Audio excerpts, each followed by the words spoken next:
Well, welcome to Module 3, where we're going to be looking at cross-cutting concepts, kind of what's going to live within those skills. If it's not facts, well, we really want to help students identify concepts that merge from physics to biology to chemistry, all the common thinkings, and actually spans social sciences and music. Okay, so this is going to be kind of an introduction to those cross-cutting concepts. And we can think of kind of how this moves us. We've got this output here, that these engineering, science and engineering skills that are so important, but as I love this quote, gave it to you before, this idea that imagination is more important than knowledge. Well, how do we teach imagination?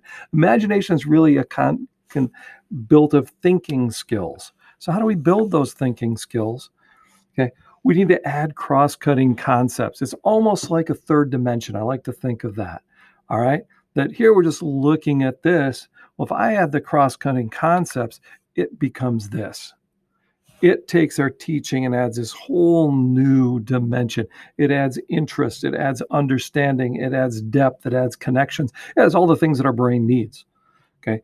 Go back to that original. How is our brain organized? It's these nice little boxes. It is this kind of mesh. And so cross-cutting concepts take us in and help us activate that mesh.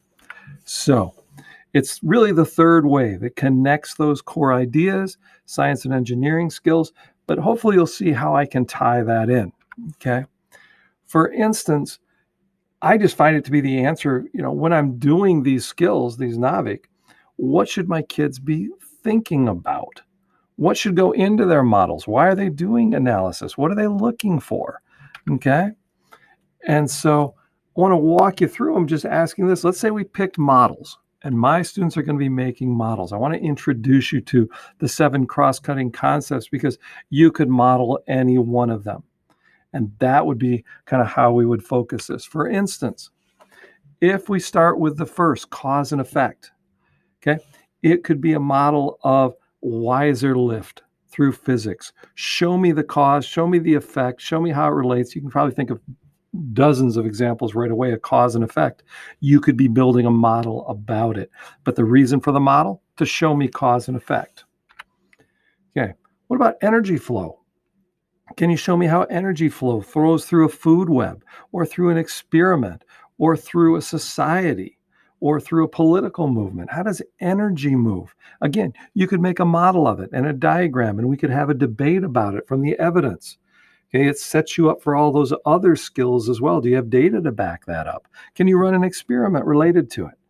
Okay, so we get them thinking about energy and matter, which is really a core concept of all branches of science. Okay, can we be looking for patterns? Does it happen again and again? It can be as basic as working with third graders and saying, what comes next? That's a thinking skill. And can you build a model of it? Can you prove it to me? Why do you think that's the next in this next step? Okay. Scale and proportion.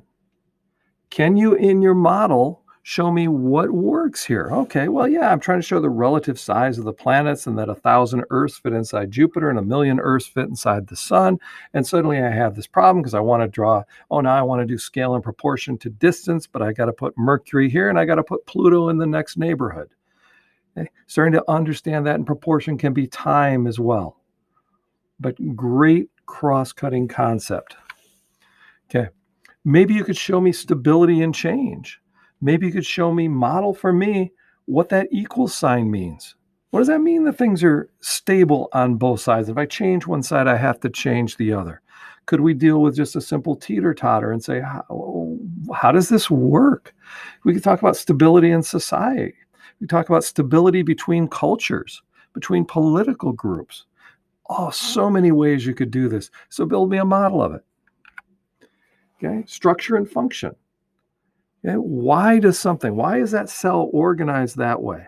Why is a ribosome that shape? Why is DNA the shape it is? What's your hypothesis on that? Oh, I better do an experiment. I better do some research. I better do some thinking. Building the model, but the model's purpose was to understand structure and function.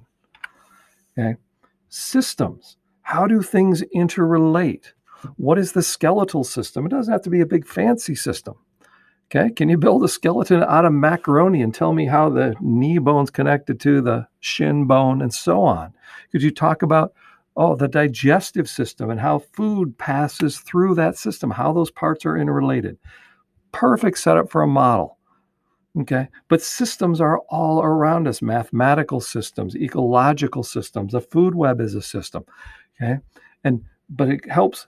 We want to clear students. We want to be clear and say we're looking at a system. So the next time they look at it, they go, oh, I bet that's a system. I learned about that last time. Okay, so those are the cross-cutting concepts.